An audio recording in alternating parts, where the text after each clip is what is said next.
আসসালামু আলাইকুম এভরিওয়ান, সবার কি খবর, কেমন আছেন? চলে আসলাম আজকে হচ্ছে সিলেটের শ্রীমঙ্গলের ভ্লগ নিয়ে। আমি এখানে রেডি হয়ে গিয়েছি একদম ভোরবেলা, কারণ আমাদের ফ্লাইট ছিল লিটারেলি 7:35, এরকম কিছু।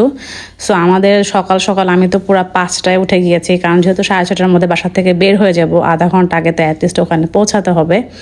একদম ভোর সকালে ঠান্ডা বাতাস প্লাস আমার আনাবিয়া। আমি তো একটু টেনশনে ছিলাম যে এত সকালে আমার মেয়েকে আমি কি করে উঠাবো। আমার হাজব্যান্ডও বলছিল যে ও কি উঠবে, কান্নাকাটি করবে, বাট মাশাল্লাহ না, আমার মেয়ে এত লক্ষ্মী বাচ্চা আমার, সে মাশাল্লাহ হচ্ছে সকালে একটু ডিস্টার্ব করেনি, সুন্দর করে উঠে গিয়েছে। যেহেতু আমি আগে থেকে ওকে বলছিলাম যে আমরা সিলেট যাব, প্লেনে যাব, সো ও নিজেও আসলে এক্সাইটেড ছিল। তো আমরা এয়ারপোর্টে একদম অন টাইমে চলে আসি। প্লাস আমাদের হচ্ছে প্লেন অত বেশি লেটও করেনি। আমরা ওখানে গিয়ে ফার্স্টে টিকিটটা উঠালাম। তো আমার মেয়েকে বলছিলাম, ও তো বারবার এক্সাইটেড হয়ে আমাকে বলছিল যে মাম্মি কোথায় প্লেন, আমরা কখন উঠবো, কখন যাবো সিলেটে। তো এই তো আমরা আলহামদুলিল্লাহ প্লেনে উঠে গিয়েছি। আমি একটু টেনশনেও ছিলাম আমার মেয়েকে নিয়ে। আমি বারবারই বলছি, যেহেতু ফার্স্ট টাইম ওকে নিয়ে প্লেনে ওঠা, ও তো কখনো প্লেনে উঠেনি এর আগে। সো বাচ্চা মানুষ যেহেতু, যদিও আমি ওকে সব কিছু বলেছিলাম, টিভিতে প্লেন দেখিয়েছিলাম উড়ে যাবে, কি হবে না হবে এভরিথিং ওকে আমি ট্রাই করেছিলাম আগের থেকে বোঝানোর, যেন ও একটু ভয় না পায়। বাট আলহামদুলিল্লাহ ও ভয় একটুও পায়নি। ও হচ্ছে খুব এক্সাইটেড হয়ে আশেপাশে দেখছিল কীভাবে প্লেন যে যাচ্ছে আসলে বুঝতেই পারেনি। আমাকে বারবার বলছে, মামি প্লেন কি উড়বে না, প্লেন কি উঠছে না।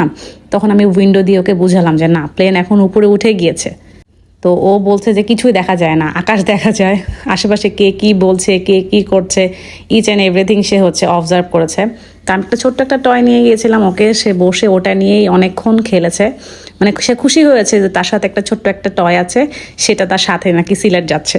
তো আমি বারবার একটু ট্রাই করেছিলাম যে ওর সব এক্সপিরিয়েন্স এক্সপ্রেশন সব কিছু একটু টুকটাক হচ্ছে ভিডিওতে রেখে দেওয়ার, যেন বড় হয়ে দেখতে পারে যে ওর ফার্স্ট টাইম প্লেন ট্রাভেলিংটা কেমন ছিল। তারপরে আমাদের খাবার দেওয়া হলো, আমরা দুজন মিলে খেলাম, যেহেতু আমরা কেউই ব্রেকফাস্ট করিনি। আমরা প্লেনেই হচ্ছে যেটা খাবারটা দেওয়া হয়েছিল ওইটাই আমরা সুন্দর করে ব্রেকফাস্ট করে নিয়েছি। যেহেতু একটু দেরি করেনি, একদম অন টাইমে ছেড়েছে, সো আমরা একদম অন টাইমে পৌঁছে গিয়েছি। আমাদের গাড়ি আগের থেকে বুক করা ছিল, শ্রীমঙ্গলে আমরা যে হোটেল বুক করে রেখেছিলাম সেখান থেকে আমাদের গাড়ি পাঠানো হয়। আমরা কোনো ঝামেলা আসলে করতে চাইনি ফার্স্ট টাইম, যেহেতু আনাবিয়াকে নিয়ে ফার্স্ট টাইম, আমি বারবার ফার্স্ট টাইম বলছি, সরি ফর দ্যাট।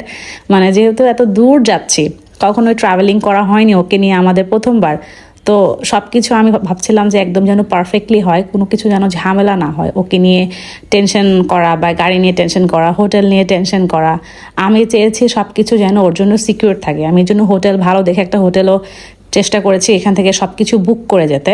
এমনকি আমি ফেরত আসারও টিকিট বুক করে রেখেছি। আমি বারবার বলছি, বেবি নিয়ে ফার্স্ট টাইম যাওয়া এক্সপিরিয়েন্সটা খুবই অন্যরকম। যেহেতু আমার সাথে অলওয়েজ আমার আনাবিয়ার দাদি থাকে, তো অত একটা ঝামেলা হয় না, ও দাদির সাথে বেশিরভাগ টাইম থাকে। আর এবারে যেহেতু আমি যাচ্ছি, সো আমি চাচ্ছিলাম না যেন কোনো প্রবলেম না হয়। তো আলহামদুলিল্লাহ আমার সুন্দর মতো পৌঁছে গিয়েছি।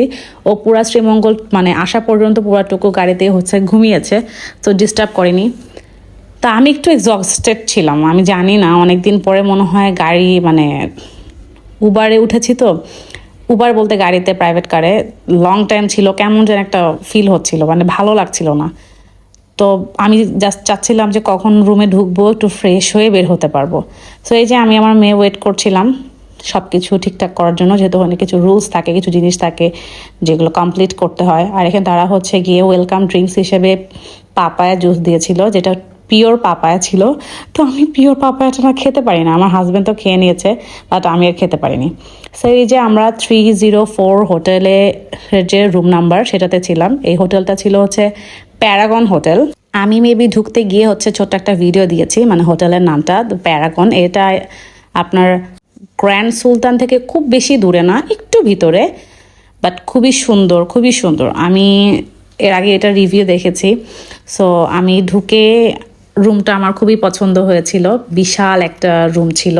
আমরা যেহেতু মাস্টার বেডরুম লাগবে, যেহেতু আনাবিয়া ছিল, সো আমার কাছে তাদের ঢুকতে এন্টার থেকে শুরু করে প্লাস হোটেলের রুম, ইচ অ্যান্ড এভরিথিং আমার খুবই ভালো লেগেছে, আমার খুবই পছন্দ হয়েছে।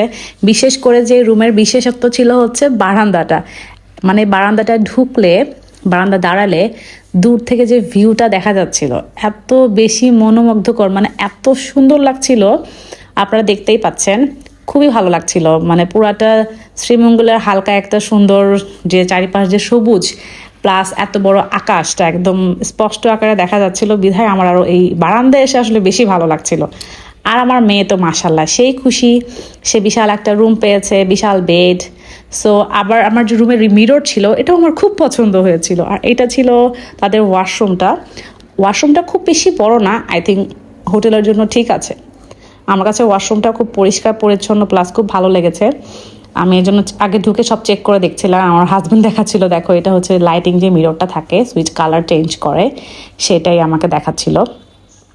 তো আমি সব কিছু আপনাদের টুকটাক করে দেখানোর চেষ্টা করছি যেন আপনারা এই হোটেলে আসলেও হচ্ছে রুম বুক করার বুঝতে পারেন যে কেমন। আমি বলবো যে শ্রীমঙ্গলে আসলে মানে প্যারাগন হোটেলে থাকলে আই ডোন্ট থিঙ্ক আপনারা ডিসঅ্যাপয়েন্ট হবেন।